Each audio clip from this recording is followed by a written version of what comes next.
Hey, how's everybody doing tonight? Roy, give me a sound check real quick here. Check. Checking in from Oakland. This is Roy Nyberg. Awesome. Everything looks like it's go. Well, I am remote, or I am in beautiful Chicago for this presentation of the QuadR Wrestling Report. Welcome, everyone. A fun, big week in wrestling. We've got professional wrestling news with RAF. We've got conference weekend, and we've got our regular season awards. So, pretty big, action-packed show. Roy, why don't you go ahead and give us an open, and then we will get rolling. Okay. Welcome to the QuadR Wrestling Report. I'm your host, Roy Nyberg, along with my co-host, Ralph Nyberg, and brother. We strive to keep our finger on the pulse of you, the wrestling community. We stream live on X and YouTube.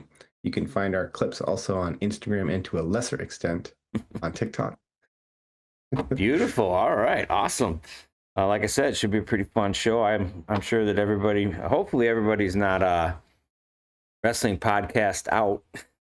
So this is this is a little bit late in the week for us. We usually go on Wednesday.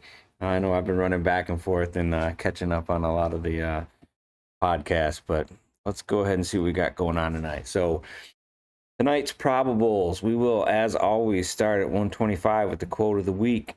133, we're going to do a little RAF 6 recap. There's plenty to talk about there. Probably could be its own show. 141, brief introduction to RAF 7. Talk a little bit about the title match and the new weight class. A little information on the women's tournament. That's also going on this weekend. So if you want to, you got 10 screens going, that's another option for you. Then we'll do our regular season awards. We haven't really... some of them have. I'm going to make you pick the winner, Roy. Okay. I built the candidates, and you got to pick the winner. So, and then we'll talk a little bit about Big 10s and Big 12 duels. 184 healthy scratch, 197.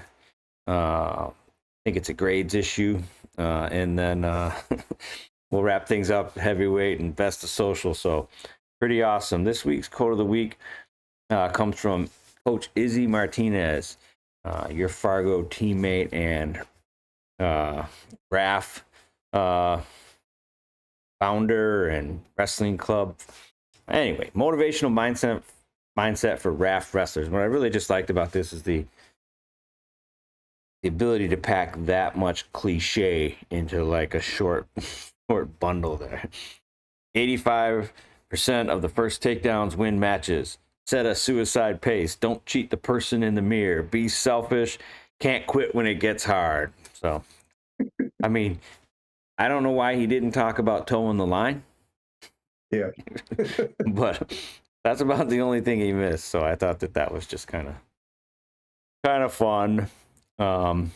Yeah, so there was speaking of RAF, a little bit to talk about. Any thoughts on Izzy Martinez's quote here? Yeah, well, it makes me think of Gabe Arnold, where 100% of the last takedown wins the match. Right. Yeah. It's a sudden victory. Job one. Actually, you're right. But the last is also the first in Gabe Arnold's case. So, that's true. typically, both of those things are true. Yeah, for sure. Oh, yeah. All right. So, RAF 6, lots of opinions, lots of people talking about it, mostly about the fight and things like that. But anyway, speaking to the fact that they, whether you're interested in the matches or not, they're very good matchmakers. We were at 50%. So we picked 6 of the 12 matches correctly. And that's with 7 tech falls. That's how crazy it is. There were 7 completely lopsided tech fall matches, and we only got 6 total right on the whole card. So, anyway, they're starting to give out awards, kind of going with like that UFC route, if you want to call it, where they do like fight bonuses or knockout of the night and stuff like that. So the match of the night went to Buchanan and Evie. And so that was their match of the night. They're by the numbers on that one. Uh, so you had 5 takedowns for Evan Wick. There were 3 shutouts on the night: Cejudo, Sakazanov, and Zahid, and 138 points total. Okay, so that's on 12 matches, a little over 10 a match. That's a probably good average. 13 points were the most scored by Andrew Alirez. Quickest victory was Zahid against the Egyptian Prince. And then 7, as I mentioned before, 7 of the 12 were tech falls. I don't know, like, that's good or bad, but I thought it was interesting. So JO won. That was crazy. Let's talk about that a little bit. Alirez, Sakazanov, TV, Metruseli, whatever, however you say that. I'm never going to get that right. All won in terms of the what we would call sort of the competitive and interesting, like, they're all can be interesting, but we'll call the world level type competitions. So a lot of people bagging on the announcers, specifically Juliana Pena, when she accused or she thought that Buchanan was having a heart attack. Yep. You're a little frozen right now. I just heard you say Buchanan. Buchanan. Frozen, but you can hear me. Yeah, I can hear you. Okay. Yeah. So, what were your thoughts on the? Yeah, that was pretty wild. I mean, he's obviously grabbing his rib, and then right. He was obviously injured. Mm-hmm. So it was strange to jump to a heart attack. Yeah, right. But then also after they mentioned possible heart attack, then they just said he's gassed. Right. Yeah, right. They went from like, a heart attack to like, he just didn't take this seriously. And they literally was grabbing his rib the entire time. And like, that was, I don't know. Like, I mean, I thought that, like, I guess people not knowing everything or everything like that, like, I guess is not as bad as like the whole, the heart attack thing kind of lost it for me. I think they probably do need to work on building a new team. Well, I think it's not bad to have someone who doesn't actually know all the rules. For sure. Because they ask questions that probably most people who are watching the show are asking. Yeah. And it's good to not like presume that everyone has watched like hundreds of freestyle matches before.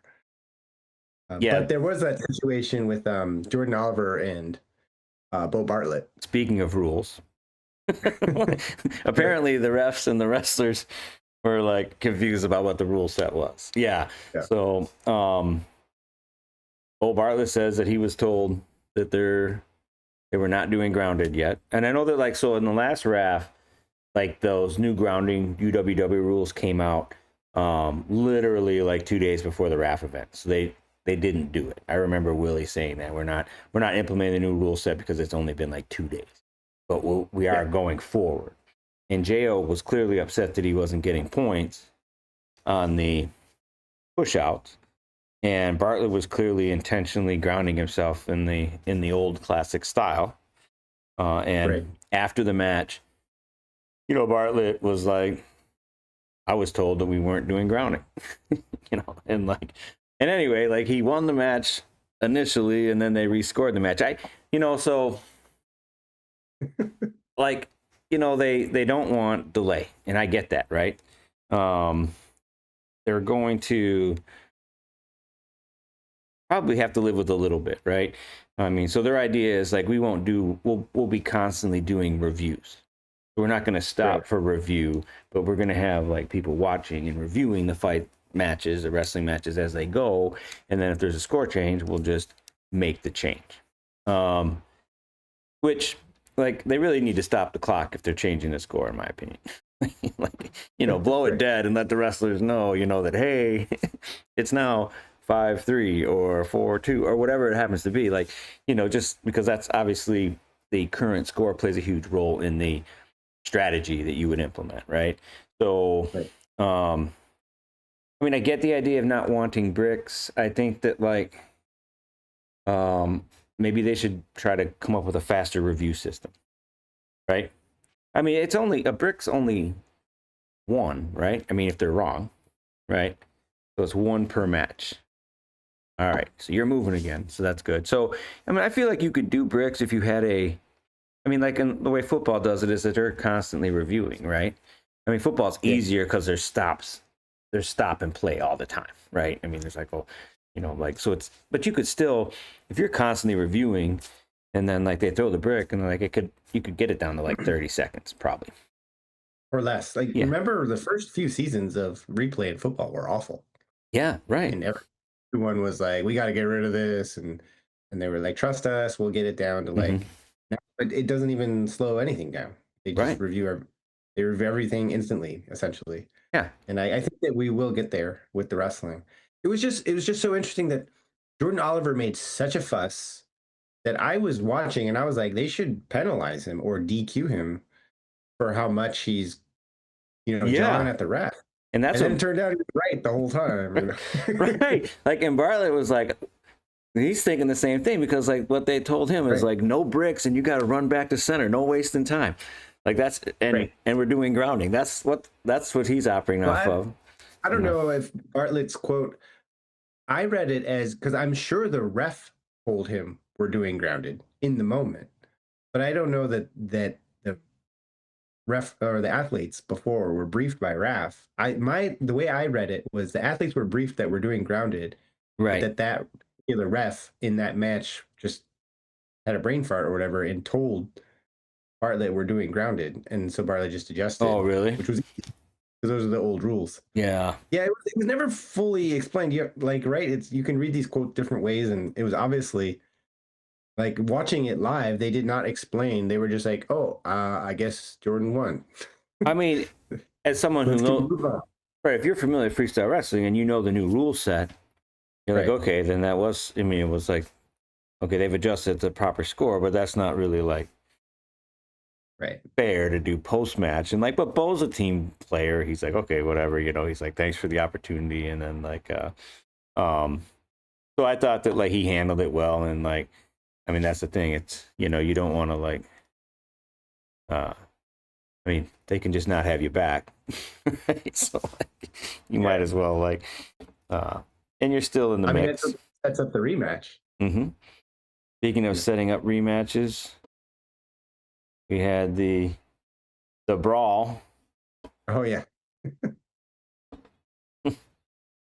Oh. This was a mess from the beginning. What's that? This whole match. Yeah. In the first 30 seconds. Yeah, that hard clubbing and like. Yeah. I mean, I don't know, but Willie broke his like ankle in like 3 places. Like yes. Getting all into the business. Has anyone found the like where Willie is in these videos? Because I looked a little bit and I couldn't find him. There's some to see, images. like- You can see it if you go out to X. You'll see. Okay. Like he might have been late to tackle. I think he didn't go out there. He said didn't go out there till he saw like Izzy out there and he had to have his back. So like I don't know. Like it I mean, so like they immediately signed for a submission grappling match. Did you see that? And and then like they canceled it because like Raf's like, no, I mean, it was gonna be like, do we like lean in? Do we? I mean, like, so anyway, like, lots of people like had a lot of opinions, but I guess this is professional combat sports. Mm-hmm. You know, crazy things like fights, legacy matches, stunt matches, undercards, prelims. Like, this is what professional combat sports is, and like, you know, it's not your Regan. Or you know, like even like the world championships, and so I think I feel like wrestling fans are having a hard time like adjusting. You know, like I mean, obviously the announcers thing can be, and people have different opinions about announcers. And the rules thing was bad, but that's obviously a fixable thing. You think that's gonna? I mean, that's not gonna happen again, right? I mean, they've built this product, you know, and they're like, and people are complaining, you know, about matches. You had like Buchanan versus Paris silver medalist. You have freaking Sedgelayev got signed, right? I mean, you have Taz, you I mean, like it's crazy that like what would you ever like want them to build in 5 months in a professional wrestling league more than like this? You know, I just think it's crazy. Like, I mean, Yeah. give me a break. Whoa. I don't know, but I mean, if you don't like professional combat sports, I mean, if you're not a UFC or a boxing person or whatever, this may be like foreign to you. I don't know what's professional jiu-jitsu like. I don't really watch that. Not like RAF, I suppose. Well, I guess the analogous thing is there is a traveling promotion called Fight to Win, Mm-hmm. where they have a stable of professionals that travel, and then they'll also fill up the card with like local people. Right. Okay.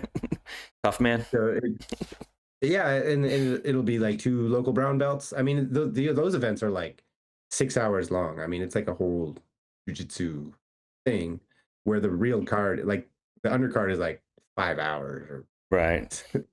and then they might have like one of the like really best local black belts do a match against one of their traveling professional black belts. Anyway, it's well done, and I can't think of like fights happening, but things can get chippy. I think in jujitsu, because there's such a real, risk of serious joint injury if you Right. like lose your cool, that it's just like kind of a rare thing. Mm-hmm. I guess for me personally, when I was watching that whole situation, I just think of like the Tsarukian. He's like a MMA fighter, right? Yeah, number one Yeah, contender in UFC, I think. right. And so if he's taking the time to go to like a wrestling thing, you should wrestle with him and not like club him, you know? Yeah. No, It's it's sort of like when the jujitsu people invite wrestlers over, and there's no point in like tapping him in like 5 seconds and like, what did you even prove? Like that this isn't his sport, right. Mm-hmm. So you should like do jujitsu with him or do wrestling or whatever with him, and not like just be a, I don't know, like a Yeah. clubber, meathead, and I don't know. So as a wrestler, I was like feeling like we weren't good hosts actually. Um, Yeah. So that's how he wrestled Muggsy too. Like the first thing he did is he clubbed the crap out of Muggsy. right. I didn't feel as bad about that. I guess, like it was like, but it ended the match so fast, right? Whereas, like, I mean, like that was never a match, right? Whereas, Yeah, like yeah, yeah. this was like, I mean, he lost. He's a Right. he's a D1 wrestler. He should be able to out wrestle a MMA guy. But I mean, Yeah. Armin's looked good in RAF. Yeah, he I looked mean, other good. than like punching people too much and stuff like that. But uh, beyond that, he's looked pretty good. Yeah. Check something here. We go on here to like.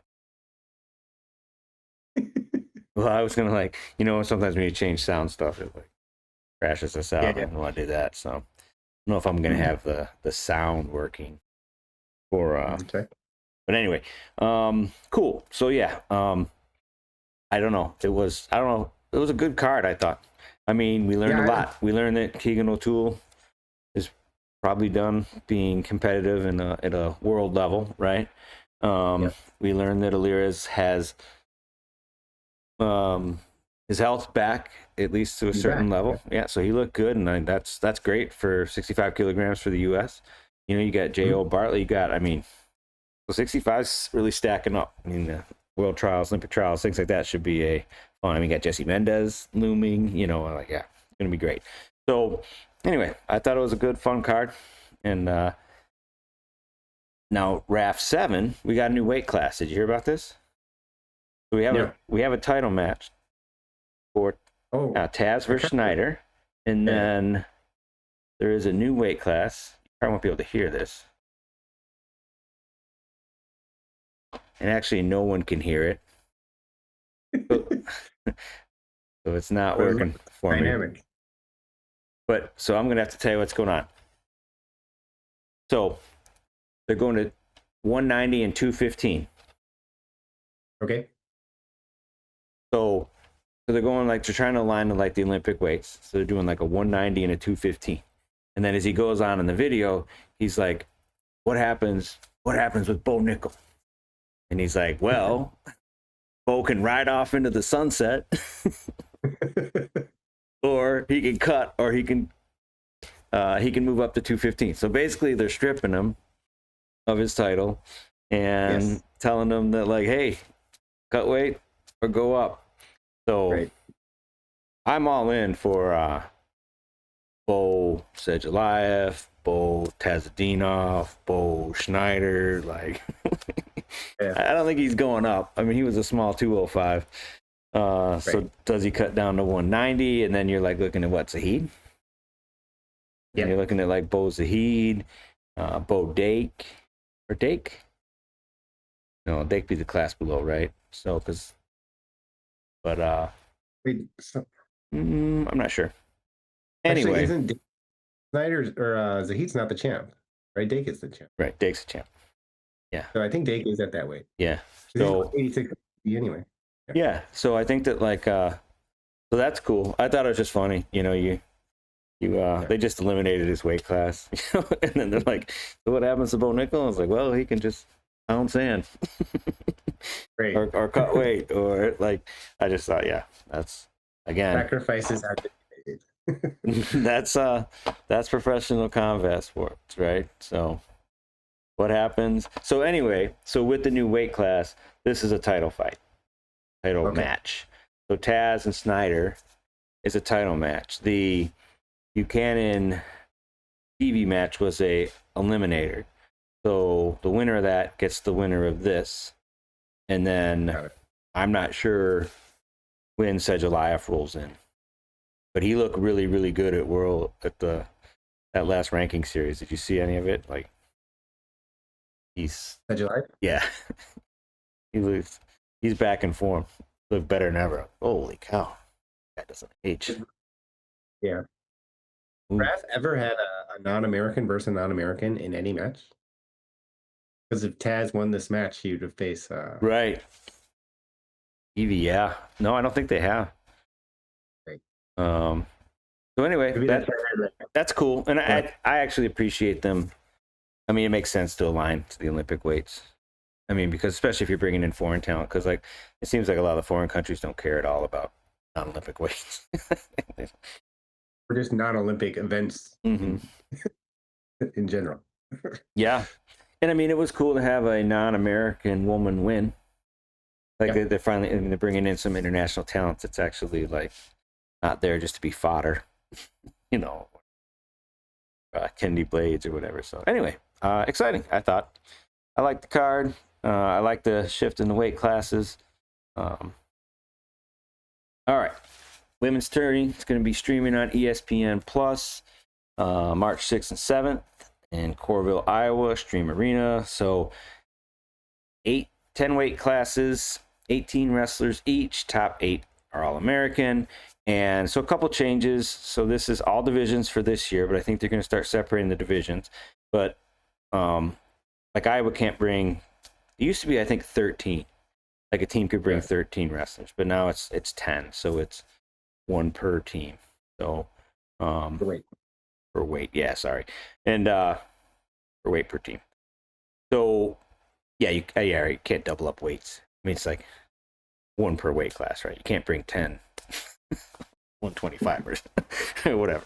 Yeah. So anyway, should be cool. Should be fun. I mean, it's tough. I mean, that like they picked a tough weekend to get wrestling fans watching. Yes. You know, I mean, this is like, I mean, you know, next weekend would have been like a lot more. Yeah, I feel like why not take the weekend where nobody's doing anything, right? I mean, okay, so that's not true. That's going to be the D2 men's next weekend. Right. So that's why they didn't do it. This is a lot of competition for sure. But good luck. Like Grand Valley's got 8 qualifiers, I think 7 or 8. So they should do well. Stanford ACC championships, right? Yep. That's a one-day event, just Sunday. That I saw. Yeah, it's a one-day event. Oh. Starts at 10 a.m. and they wrestle till they're done. Crank it out. Ooh, all right, here we are. The inaugural. Is that the right word? The inaugural regular season awards for the QuadR Wrestling Report.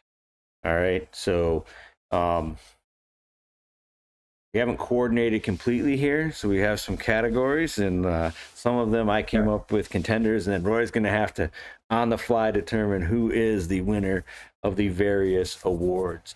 So anyway, before we get to the awards, I want to recognize some wrestlers that toed the line and accomplished things. So this is the In the Streets Award or recognition. So these are the wrestlers with the most total matches this year. Okay, so lots of we got Andrew Riel from Brown, 30-4 with 34 matches. Dominic Ferraro of Edinburgh had 34 matches as well. At 149 pounds, James Conway, Franklin and Marshall had 30 matches, as did Devin Dawson for Northern Illinois, and Aiden Wallace from Duke had 29 matches. So pretty cool, getting after it. Those are like what everybody had, like 10 years ago or something. But there's still some people who are hitting the tournament. The pin leaders, so heavyweight very highly represented in the pin leaders, as probably true most years. Vincent Miller from Columbia had 11 falls. Joe Curtis from Columbia at 184 had 10. Malachi Duvall from George Mason at 184 had 9. James Campbell from Michigan State had 9 as well at heavyweight. Alex Semenko from Brown at 285 also had 8 pins. Not that many, right? I mean, back in the day when they had like those like pinners and stuff, like the Askrens and stuff like that, where but they're, I mean, 100 career, over 100 career. Exactly. Like leading the league, it's like complete games in baseball or something, right? Like 2 leads league now, and guys used to have like 20 of them or whatever, different eras. And then your tech falls. So tech king this year was Younger Bastida with 13 tech falls. Ben DeVino of Ohio State had 11. James Conway, prevalent on these lists. Franklin Marshall had 11 tech falls. Wyatt Henson at Lockhaven had 10. And your guy from Stanford, Daniel Cardenas, had 9. Again, doesn't seem super high numbers, but I guess you wrestle less matches, you get less tech falls. But wanted to recognize our regular season leaders for matches and falls and tech falls. All right, breakout star. This is candidate number 1 here, Roy. You got to think about this for you, okay? There's 3 candidates for breakout star. Aaron Seidel, 13-1, 10 techs, Midlands champion. I'm not sure. So you can treat breakout any way you'd like. I kind of feel like breakout has to be someone you weren't necessarily either wasn't completely on the radar or for one reason or another. So I mean, Seidel's good, but he was not, he lost to Forrest, and like he's just not as big a name, right?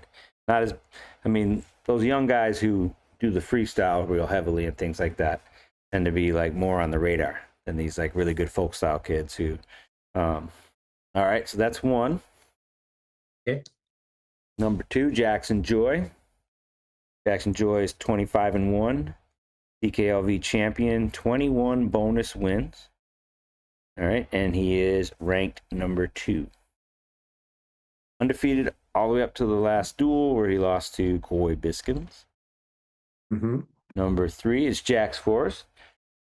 I spent the first semester in high school, and 10-0, 90% bonus. Got some top 10 wins and impressive top 10 wins. Not just winning matches, but some dominant ones in there. But Seidel and him was a super competitive match. Really cool.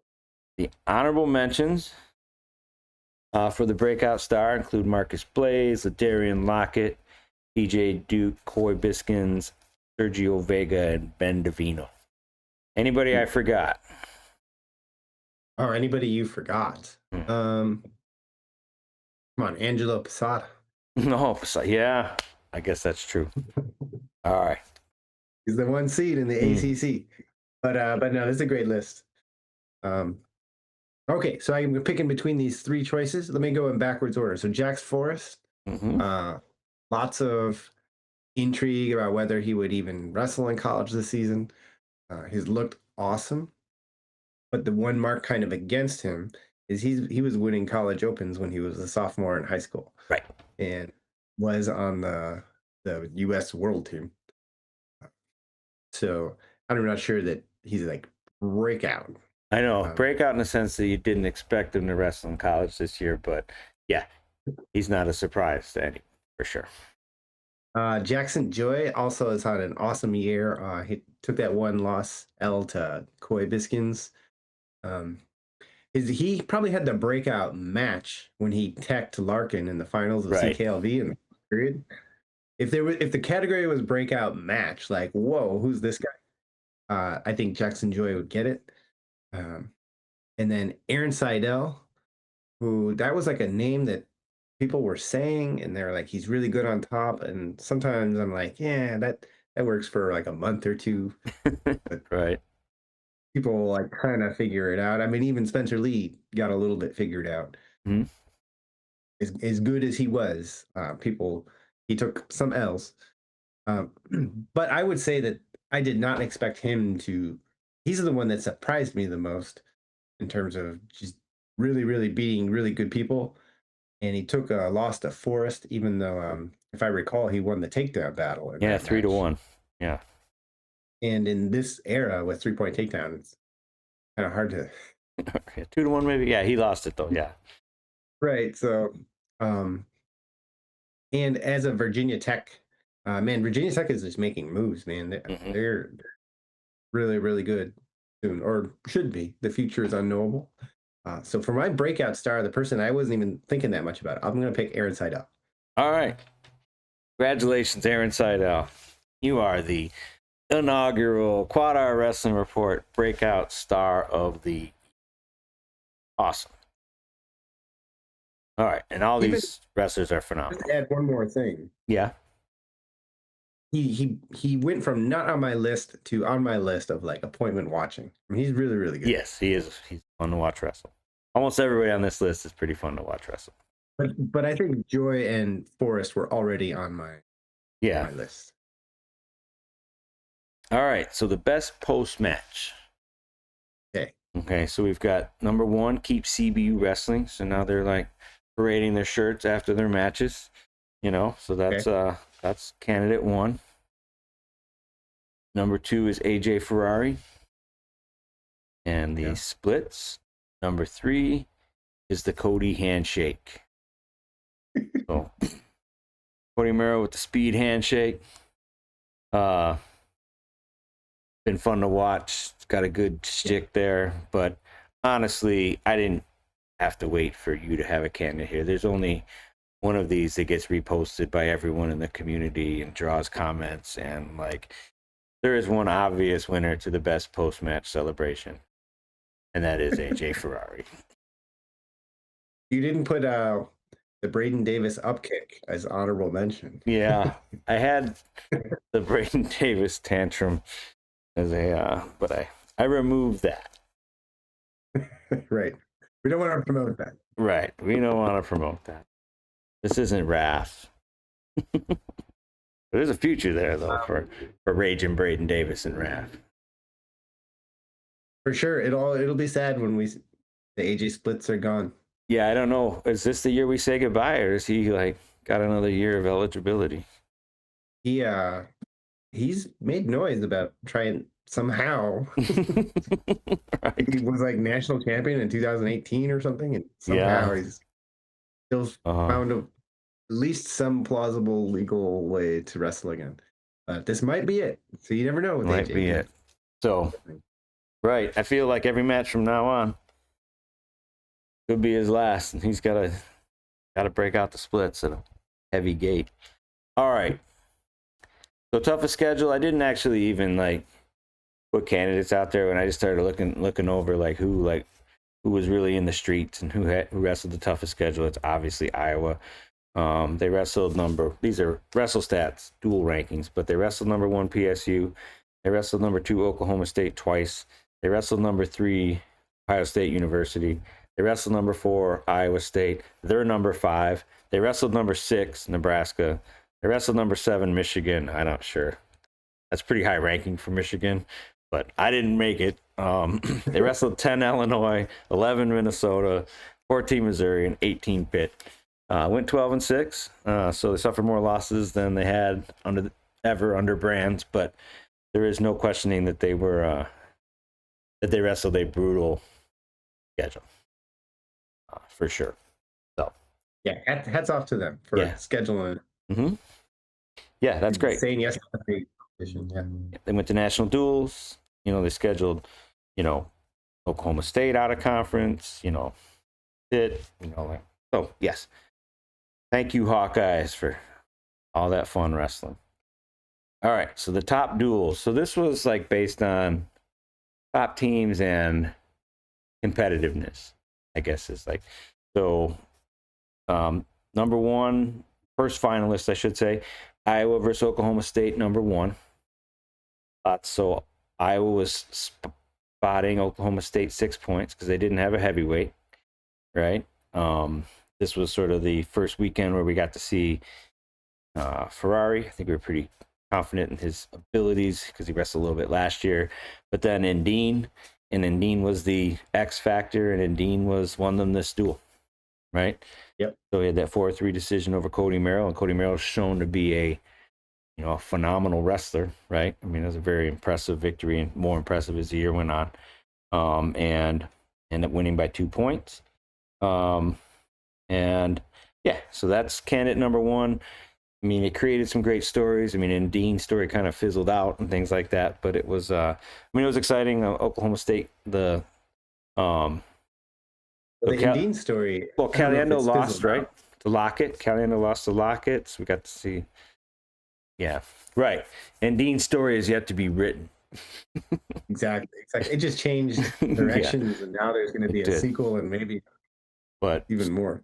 Super fun. I mean, this is where we really got to see those freshmen, competing for Oklahoma State and stuff like that. So it was a great duel, and Iowa won. The old guard.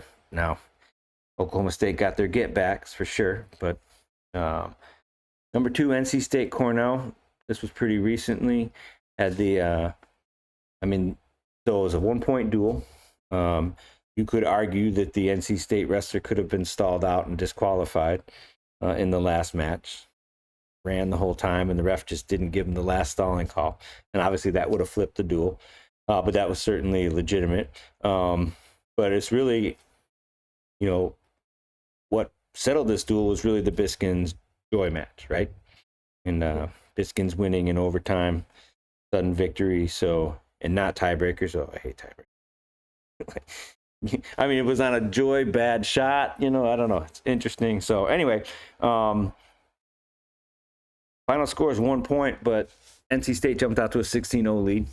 So, right. That's another thing, is like they really got run down, which is kind of fun to see in duels. We got this 16-0 and then like, So definitely like Shapiro Ruiz got that clutch win when he was down big and just kind of battled, got back. So great duel, and very competitive. The last one was Cyhawk. Obviously, this is a big deal. This is the first time that Cyclones actually got Iowa in many, many, many moons, 20-some years, right? You had Gaetan defeating Patrick Kennedy, right? And I have to forget about that match because I keep picking Gaetan to win matches. Right. Since then. It's like, no. It's even more like improbable that happened. He's like he's like the Cam Caffey, He beat like Gabe Dean one time, and you're like, oh yeah, pencil him in for a round of 16 now. Anyway, but obviously over 12,000 people in Hilton. Bonus points from Etchemindia, Zervin. That also created a viral moment because it was the goon at Casey's that got under MJ's skin. Yeah, right. Yeah, no, it was awesome, and this was on the flagship, right? This was on ESPN, right? I mean, and both duels that ESPN hosted were great, and both had Iowa on the short end of the stick for sure. But so those are your three duels. Any comments on those duels, Roy? Um, yeah, well, I'll just say a little bit about each of them. The Iowa versus Oklahoma State number one, especially with that forfeit, and just looking at Oklahoma State's lineup, I thought Oklahoma State was going to win. I think I had picked them, so that was like a great win for Iowa. Something that's not on here on our finalists, but Iowa wrestled Ohio State in the finals of the NDI, and that was kind of like a whoa. Ohio State's really good. Yeah, I wanted to pick duels that were Yeah, close. competitive, right? I mean, obviously there were some great duels But that for was Penn State fans and things like yeah, that. But right. But sometimes, when you go into a duel and think it's going to be competitive and then it's not. Because Penn State, you're hoping like we got one way we might win it, and yeah, then they're like, no, no. 40-0.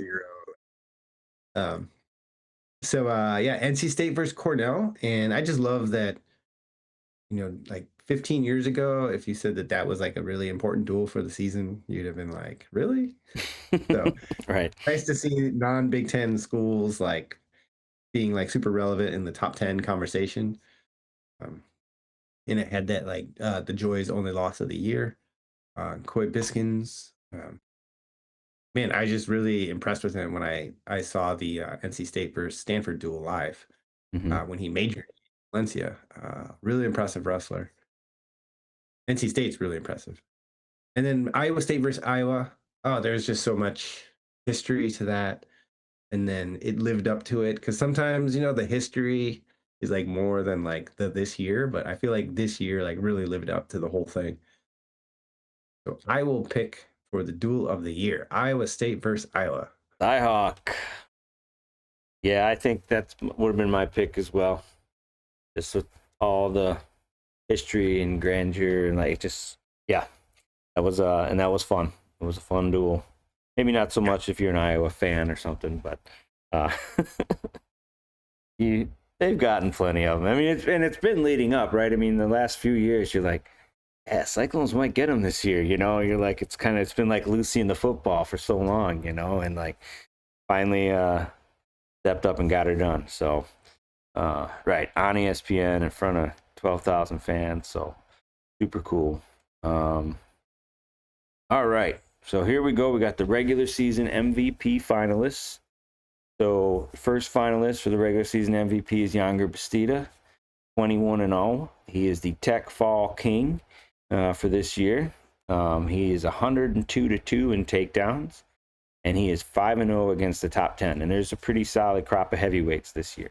So that is not a laughing matter. We have Jesse Mendez. Jesse Mendez is 19-0 with 17 bonus victories. He's pretty much, I put in there total domination. So Yeah. like, he's just smashing dudes. And pretty excited to see him in Vega. Hopefully they hit because I don't feel like anybody else in the world's got anything for Jesse Mendez. So, and he hit 100 career wins, and it's nice to see people in the streets, Yeah. like to see people getting matches and getting out there and competing. So, and then third MVP finalist, Mitchell Messenbrink. So Mitchell is 19-0 with 100% bonus. He is the number one pound for pound for flow, and he owns 165. I mean, he is. Ever since David Carr left, nobody's really, come very close to Mitchell. So continued a long string of dominance. So those are your three finalists, Roy. Why don't you give us a little bit on each one? This is hard to choose. Okay, Younger Bastida. Man, there's something that really grounds your team if you know your heavyweight is like the guy. Right. And I got to see Iowa State versus Stanford, so I got to see one of his tech falls. Uh, so it's hard to argue with any of that, and I think there just is something to the heavyweight, even though they don't even start at 125 all the time. Mm-hmm. Okay, Younger, Jesse Mendez. I mean, all these guys are undefeated, Right. but I think there's also something to Jesse Mendez just like really dominating. And he's not, and it's not all hard clubs. Like it's technique, it's everything, it's pushing the pace.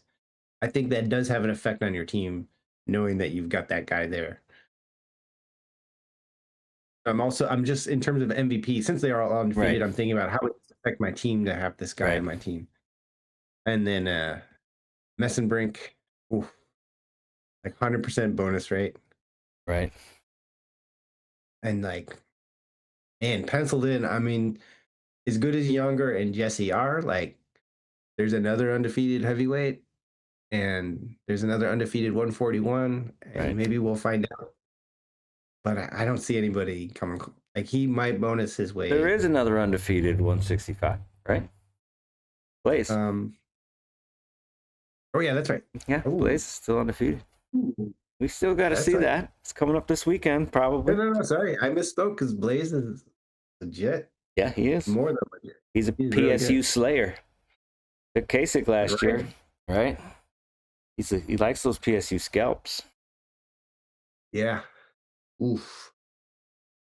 But if I'm thinking like, okay, I mean they're all like, if you put them in a different season, they all could win. But since I got to Right. pick one of these Mm-hmm. guys, like the person that like, dang, I wish that guy was on my team would be Jesse Mendez. Jesse Mendez. All right. Congratulations, Jesse. You're the inaugural regular season MVP from the QuadR Wrestling Report. I would have went with Younger. I think that hammer at the end, you say like, oh, when it comes down to heavyweight and like you need like bonus, there's like only a few, maybe one heavyweight where you're like, all right, we got this. Because a decent, a top 20 heavyweight is really hard to bonus, right? But not for Younger. I mean, like, so yeah, I don't know. I mean, and it's just like MVP, right? It's like you can take Mitchell out of the Penn State lineup and like they're still killing everyone, right? So it's sort of like hard to be the MVP, but he's certainly like, I would say like, if we had an outstanding wrestler category, I think Mitchell Messenbrink would probably be, the outstanding wrestler for the regular season. Yeah. He is without a doubt generational guy. I mean, I'm super excited for him in cars battles and things like that, and seeing what he does internationally. He seems to like still have the passion and still have the health, which is like big. All right. So yeah, I think the Big Ten Conference, the coaches meetings tomorrow. You don't have actual like We have pre-seeds. we have pre-seeds. Matt is definitely like put together a picks, but it doesn't make sense for us to go through a bunch of picks. We'll just kind of briefly talk about weights. So Spencer Moore is the 2.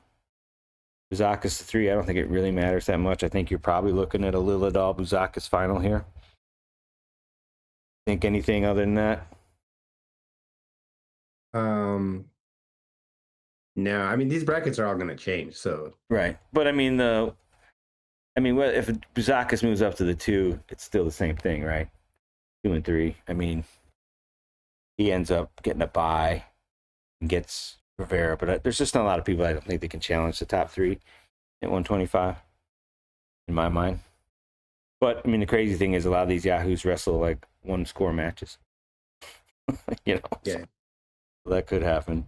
133, it's tough. So Blaze got the 1 seed. I guess he's too far ahead that Bird can't challenge that. So it's going to be Bird, Davino, and if you're Davino or you're Bird, you got to go through, a really good wrestler, and then just to make the finals against Blaze. So it sets up pretty well for Blaze.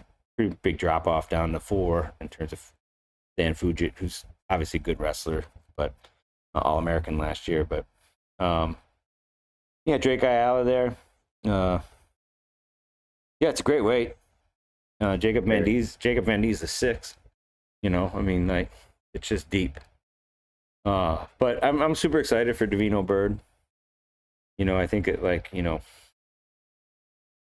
I don't think necessarily the winner of this is not indicative of who's going to win. You know, and I mean, there's Seidel, there's Forrest, there's like lots of wrestlers outside the Big Ten. So anyway, it should be a fun wait. Jesse's probably going to roll through. So we could see Jesse Hardy again in the finals. I guess Hardy got him last year. I don't think that happens this year. But so we got Van Ness, Styles. I think Jackson Joy and Biskins. I mean, the real threats to Van Ness are outside the Big Ten. I feel like, but it is important to note that Shane Van Ness has never won the Big Ten tournament or the NCAA tournament. So he does seem to find a way to like lose a match here and there. So it's certainly not a walk in the park. I mean, a lot of people are penciling him in as like one of the near lock national champs, and I think that's kind of crazy. That's like,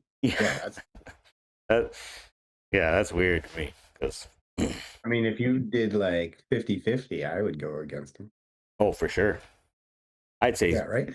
I mean, how low would you have to go before you take him at even odds? Probably 5%. Yeah, it might be like around 10-15, but yeah, right. Lots of landmines, and he's never done it before. Right? I mean, if they gave me Messenbrink 50-50, I'd say yeah. Yeah, I'm in, right? I'm laying money on that for sure. So we got obviously the 1-2 is Antrell and PJ Duke.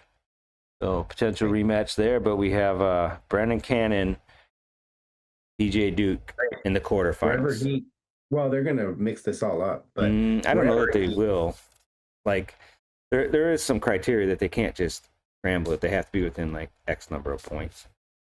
So Cannon could maybe move up to the 6, which would then put him against Millar or. But it's not. Yeah, I don't know. I don't know if there's any. It's gonna get mixed up for sure. Either way, right? There's some landmines here. I'd say that like obviously Brendan Cannon at the 7. Cannon Webster at the 3. Catcher Bones from Michigan's pretty fun wrestler. So sometimes we assume that people aren't wrestling because of we don't do the most obvious thing, which is like they're not healthy. Right. And so Brandon Cannon, he was looking great at NDI in November, but we haven't seen him in a while. So no, yeah, I mean, who knows how he's wrestling now? Maybe he's healthy. Maybe he medically forfeits out. He just wants to get 6th, and get to NCAAs, but then he needs just one more week to be healthy. Like, right? That's not the thing about the Big Tens. It's like there's like this chess thing about there's the pride of taking first place, but you can go all the way down to like 7th place and still right. Allocation wise, yeah, still go to there for sure. And if you're undefeated, ranked number 1, he wrestles one match. He's a potential at large too. Even if he doesn't, 65, you got Caliendo Blaze down on the bottom, Miss Messenbrink on the top. Interested to see Caliendo was able to flip the script on the Darian Lockett. So see if he can flip the script on Joey Blaze. I certainly think that he can. There's definitely that. And but I still think Messenbrink takes this. Though Messenbrink Blaze is a more compelling matchup to me than Caliendo, just because we haven't seen it. Right. We've seen Mitchell and Caliendo a number of times. 174, Minto Haynes, they'll probably flip, but that doesn't really matter. I mean, it means that Haynes gets Matt Nona, which he really overpowered at the duel. I mean, there's a huge power difference there. And then Minto and Kennedy. So I'd say for Haynes, he's probably better matches up better with Matt Nona. But Minto, I don't know. Both those guys are tricky. Kennedy and Matt. Yeah. For sure. In different ways. Patrick Kennedy's not exactly tricky, but he's hard to wrestle. Say that. 184 super interesting. Right now, Ferrari is way back in like the 9 seed, right? Right. So that means, or the 8, he'd have Rocco Welch, second round. Which, well, you know, that's what happens when you don't wrestle, right? So, Allred's out there. Oh, Mickinelli. I haven't seen, like, he hasn't been on TV that much, right? I mean, just like, It was the same thing last year. had the bad start, and then, yeah, we'll see. But yeah, it's a good bracket, for sure. 197. I mean, Kevin McDaniel's the 2 seed. I mean, I feel like there's a pretty big disparity between him and Josh Barr, you know, right? So I'd say this is Josh Barr's. He didn't win last year, though. Lost to Cardenas from Michigan, right? So, Jacob. But I'd say this is the year. He's just got to dodge that Gabe Arnold landmine in the semis. Right. The most interesting wrestler. Man, look at these brackets. This is going to be a lot of fun. Oh, man. What a great tournament this is going to be. And then Tay Galliard. Penn State this year? Yeah. Yep. And that heavyweight's great too. Right? So Tay gets the 1 seed. Man, when you saw AJ Major Tay at NDI, right? He was a tumbler. Right. How he's the 1 seed at Big Tens. Yeah, he's wrestling great. Yeah, he notched the wins to do it. Braxton Amos is still looking for that signature. So that's a good match. I mean, looks like Mirasol and Amos in the quarters. That's fun.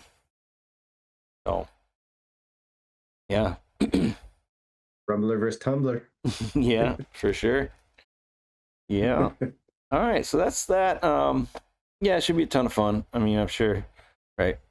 Get out there on Madness, make your picks. We'll make our picks, and then right, beat us and win a hat. Big 12s. The big news there was Frost withdrew, so that's kind of a bummer. Changes 133, so now Frost replacement gets Jackson the first round. There you go. It's not really. You're not going to completely know where he's at after that. But, right. But anyway, like you know, it's pretty deep. Didn't have as much wacky seating, but this should be a lot of fun as well. Let's see. Yeah, a lot of people were talking about the wacky seating, and that I think just came from like the wacky people not wrestling and people changing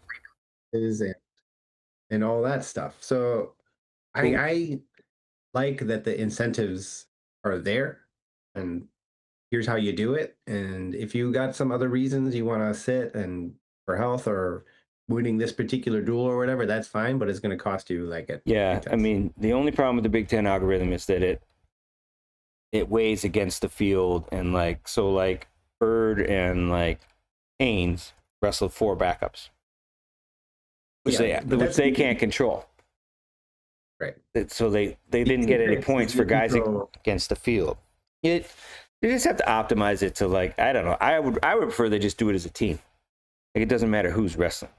Penn State earned the 1 seed, or if Illinois earned the 1 seed or the 3 seed at this weight. Like, you don't even put names on it. You just do you just do the teams. You do the conference schedule, and then if that doesn't settle it, then you go to like other criteria. But to me, it should be like the conference schedule, right? And like the NDI duels, even though they were like conference versus conference, shouldn't count. Like, it should just be your conference schedule. And then if you need other criteria, you expand from there. But, that's a great thing. Everybody's got an opinion. We are not alone in like knowing exactly how things should be done.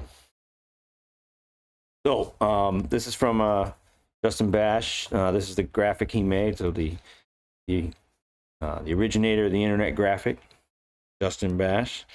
So thank you for doing this. But you can see here, all times Eastern. So Friday, we've got the Pac-12, we got the EIWA, the SoCon, the MAC, and the Big 12. Starting tomorrow. Tomorrow's Friday, huh? Yeah. Coming fast. And then Saturday, we have the Big 10 starting. Okay, and those others continuing. And then on Sunday, we've got one-day tournaments for the Ivies and also the ACC. So that's crazy. So the Big 10 finals are Sunday at 4 p.m. That's 3 p.m. here, right? It says all times Eastern on there, right? Yeah, so it'll be 3 p.m. I'm in Chicago. Oh, yeah. That's, yeah, so I don't know. So like they kick you out of the dad's room from like 2 to 4. So Okay. we'll work on that. So anyway, exciting. Yeah, I'm planning on watching a ton of wrestling. Looks like ESPN Plus, Big Ten Network, and Flow gets you there. The ACC is on the ACC network. Yeah, I know. Stanford is in there. Do you have the ACC network? I didn't because I got the season tickets, so I was like, I'll go out watch all the home duels. Yeah, Yeah, I think I have next it. year. Oh, you have it? Yeah, I think it comes. I think it's on YouTube. Has it? YouTube TV. So we'll Okay. coordinate on Sunday. Right, good. See if we can get some stuff done there. All right, awesome. Enjoy the wrestling, everyone. It is going to be a blast. And here we are. We have arrived. Best of Social now. Roy was having some internet issues at the beginning of the evening, so he just sent me a bunch of links. I have no idea what they are, and so we'll just click on them and see. But anyway, like I'll start with me. Somebody made a graphic of all the dropped programs. Did you see this? Oh yeah, I saw this video. Yeah, with all the singlets. Yeah. Pretty wild. I don't like, man. I mean, I feel like how did you have enough wrestlers? Like D1 level wrestlers. And maybe like there's so much specialization now, you know, that like the elite are so much better. You know, the top guys. Like pretty much everybody who wins an NCAA title was ranked first or second, like coming out of high school, right? I mean, the development happens earlier and everything, but I kind of feel like there's not enough for like what we have now. You know what I mean? Like, there's just not enough D1 talent, like to, you know, stock like 110 teams or something like that. But yeah, I don't know. There wouldn't be more like it'd be the same people being all Americans, right? You'd just have more people. People who are 10 and 15 right now would become 15 and 10, and then the new people would be the 10 and 15 guys. Right. Yeah, I guess. And it could be a good experience for them, or it's just, to me, like the more concerning thing is just like there's like huge regions of the country, like Florida and Texas don't have teams. Yeah, I mean California is probably the most embarrassing. I mean Florida and Texas are not exactly wrestling powerhouses, but California is. Yeah. And what do we just got? Like Stanford, Cal Poly, Bakersfield. And my NCBU is about to go. Right. Fresno State. There was a guy when I was coaching in Beverly Hills, and he used to be the coach at Santa Monica High, and he wrestled for UCLA. Oh yeah! Like, wow. Yeah. Right. Yeah, and all right. So this is link 1 for you, Roy. Find out what it is. All right, this is from Hawkeye Source. Mm-hmm. You're gonna have to read it because it's too small on my screen. Oh, there we go. I'm bumping it up. Okay. To this woman announcer, Buchanan was not gassed. He's holding his deep rib cage on top of mentioning him having a heart attack. So I guess we talked a little bit about this. We did talk about this, but the Iowa people had to like come online and Hmm. defend Buchanan. Yeah, that was not Pena's finest moment for sure. Yeah. All right, close some. I loved that. I loved though. It was just funny to me that they didn't speculate about anything else first. Like they just said, could he be having a heart attack? Like Yeah, that's a right. no wrestling matches. Like, Yeah. oh yeah, this happens in wrestling. Guys have heart attacks. Yeah, it was all just so weird. And I mean, I like you say, like if she's asking questions, which is like generating like discussion and like things like that. But like, yeah, so that's fine. Like I said, like not knowing all of the ins and outs of freestyle wrestling's understood, right? But right, I mean, she is a UFC champion. Right. You know a little bit about combat sport. All right, BTN views. This was from Kozak, I think, but or Spay. Viewership for wrestling on the Big Ten Network last weekend. Ohio State and Penn State, 260,000. Michigan at Iowa, almost 100K. Nebraska and Indiana, 30K. Illinois at Northwestern, 2,000. So I think we talked about that before, like the importance of having Ohio State or Penn State or Oklahoma State or Iowa to the viewership, and preferably some combination of them. So. I mean, it's just so weird that Illinois and Northwestern, and to a smaller extent, like Northern Illinois and SIUE. I mean, Illinois is like a wrestling state, Right. yet somehow the fan base has not picked. Maybe there's too many. I don't know, but they haven't really like coalesced around either of these schools. Mm-hmm. And then Right. the best people from Illinois go somewhere else. And I think they'd like if the best guy from Illinois this year went to Iowa, I think they'd start watching Iowa rather than. Right. Well, so Ben DeVino's from Illinois. Right. So there's that. And Michigan actually usually recruits out of Illinois. Like Will Lewan was Illinois, and Bragason's Illinois. All right. Link number 2, Roy. Oh, somebody made some fan art. Oh, the scene that will go down annuals of half history. Yeah, I saw that. Look at that. Yeah, it looks like the American Revolutionary War. I know, I love it. I know, you got to lean in, man. This is professional combat sports. Very good. And like, did you watch? And like Ben was just like calling Giorgio a juicer, and like, it's like you're not supposed to do that. Yeah, that was a little. That's a little sketch. Yeah, it was almost like Ben was like, "Don't ever ask me to do this again." Like that was the vibe I got from it. Mm-hmm. Like I had something else to do tonight. Right. I mean, well, he got Keegan on the card and got him paid to like, right, not show out. Cookie Monster. All right. See this? Oh. Yeah. So Kale saying like he used to post and then he like completely stopped. And now that he's got like a product out here, he just posted a video of like him playing video games and then tagged Kale's cookie. Like like if you're like this much of an enigma and like so like popular, like I guess this is all you have to do to like this is his marketing. Let's shoot a video of me playing Halo or whatever. And then it's just kind of funny. I don't know. All right, cool. But yep. All right, link 3, Roy. What do you got?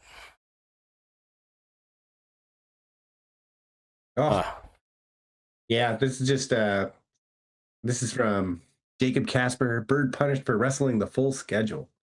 For chasing Crookham and him getting hurt, meaning Crookham getting hurt. Right. For Van D sitting for Big Ten scheduling, a week dual schedule. Yeah, absolutely. I think if you go 8-0 in your conference schedule, you should be auto 1 seed, unless somebody else went 8-0 and then go to criteria. Right. No, I agree. And like also, like I feel like there should be like a legacy component. Yeah. If you're the defending champion, Right. and you wrestle the full schedule and you're undefeated, then you should probably be the 1 seed. Yep. But I mean, on the other hand, it gives him a chance to potentially see both of the guys, right? I mean, like he has a chance potentially to wrestle Davino and Blaze, get a feel, that kind of thing. If you're the champ, it shouldn't matter what seed you are. Mm-hmm. Right. So I still believe in them, but they're just I just like that post. Mm-hmm. And a lot of people did, and a lot of people were just talking about the seeds. Yeah. For sure. Moderation. Oh yeah, my sound's not working, so like just click on this briefly. But this was Tom Brands talking about Gabe Arnold. And so it's like there's no subtitles on it, so I'll give you like basically why I posted it, because he said that sometimes when you think you're the man, things aren't going your way, you go off in the corner and you start sucking your thumb, and he's really moderated that. So he's sucking his thumb less. Like it was just funny how like he worded it. Yeah. He's like, you go in the corner and suck your thumb, and he's moderated that. Yeah. Like just half the thumb, or like what is thumb sucking moderation? So there, even gave you the thumb sucking sign. But anyway, it was just I thought it was funny. What are we on? But my sound's not working out. Oh, this is more cookie. Oh, more cookie talk, man. I was gonna do the baked good of the baked good of the year. It's one of the awards, but yeah. Well, Penn State's got to win something. I noticed that they did. For sure. Okay, Kale's neglect of the team in favor of his personal cookie brand is finally catching up with him. Obvious number 1 seeds like Haynes are slipping. At this rate, will any PSU wrestlers ever even be seated at NCAAs? You have to start wondering. Yeah. It is. I mean, true. So this is it's an interesting thing, right? I mean the expectation for that team, right. and it's at College Station, right? It's at Penn State in Happy Valley or whatever. Like, man, if they don't come out of there with like 6-8 champs, it'll be gonna be interesting.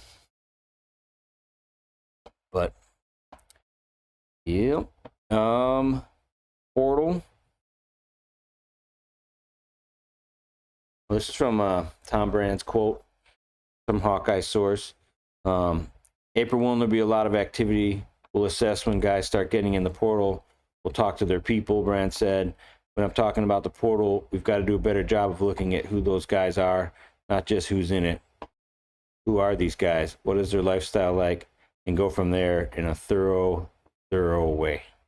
Feels like he's kind of bashing his recent portal selections. I mean, Jordan Williams did like sort of wash out of the Oklahoma State team. Yeah. With known issues, right? So you were buying that package, so I don't know, but maybe there's some regret there or something like that. But it's more than, you only mentioned Jordan Williams, but Indine, Nasir Bailey, right. Parko. Mm-hmm. Last year, Parko. Didn't they have somebody else who also? Yeah, your guy, Corey Teamer. Yeah, Teamer. And then, but then Buchanan worked out, and maybe they've looked at some things. And they also got Real Woods, so they've had some success. Yeah, for sure. They've had some people that didn't work out, and maybe that's always. I don't necessarily read this as they bashing specific, like one specific person. Yeah, maybe not. But I don't know. more like that he's they judging his decision making, right, I guess. his own. And yeah, right. Not necessarily an attack. 5, is that your next one? Yeah. Oh yeah, I saw this. 10 years. OPRF alone. All right. OPRF. Unfortunately, the audio is not working. Yeah. This is the you can't grow a mullet in a day. You can't win the Big Ten title in a day. Sammy Brooks delivering the goods. So yes, for sure. Husky pride. All right. Yeah, I don't know what I don't right. I'm sure I could get my audio working, but there's oh, and the last one here. This is from the Ohio State University. Color Up.